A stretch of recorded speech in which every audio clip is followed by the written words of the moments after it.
Hello everyone. Today, I'll show you how to replace the battery in your Vtech VM342MB Baby Monitor. Let's get started. First, flip the monitor over. Next, open the battery cover.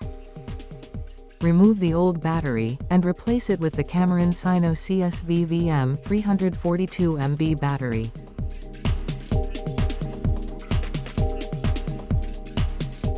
Put the battery cover back in place.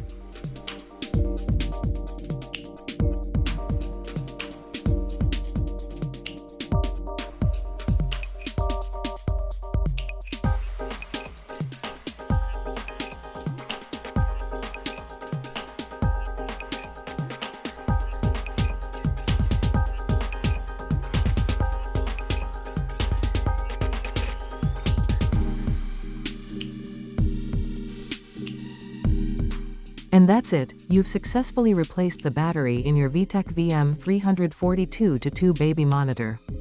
Thank you for watching.